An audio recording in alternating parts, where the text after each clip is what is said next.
আসসালামু আলাইকুম। ওয়ালাইকুম আসসালাম রহমতুল্লাহ। আমার এক বন্ধু প্রশ্ন করেছে, পকেটে টাকা রেখে নামাজ পড়া এটা কি হারাম?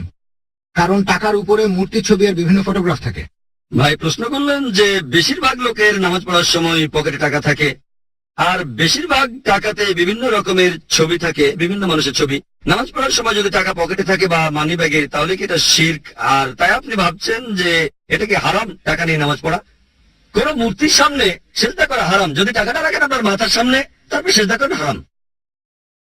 টাকাটা বুকের কাছে রেখে নামাজ পড়লে এটা হারাম। কিন্তু যদি রাখেন পকেটে, রাখছেন পেছনের পকেটে, তবে শুধু নিয়তটাই সব নয়। আপনি টাকাটা রাখলেন মাথার সামনে আর বললেন আমার নিয়ত কিন্তু পূজা করা না, তাহলে সেটাও কিন্তু হারাম।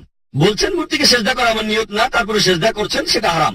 নিয়ত অবশ্যই লাগবে, তবে নিয়তের পাশাপাশি কাজটাও গুরুত্বপূর্ণ। আর টাকাটা যদি মানি ব্যাগে রাখেন, সবাই মানি ব্যাগে রাখে, এখানে কে পূজা করবে? ঠিক, মানি ব্যাগটা রাখছেন পেছনের পকেটে, অবশ্য অনেকে বুক পকেটে টাকা রাখে। এখন টাকা দেখা না গেলে কোনো সমস্যা নেই, এটা অনেক সময় হয়।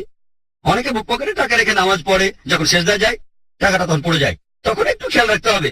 টাকাটা তুলে নিয়ে পকেটে রাখেন, সমস্যা নেই, নড়াচড়া করতে পারবেন না এমন না।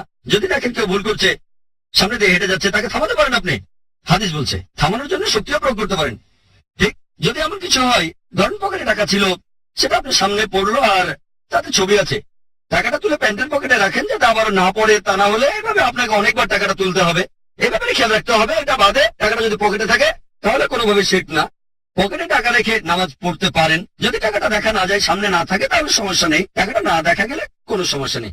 আজকের উত্তরটা পেয়েছেন।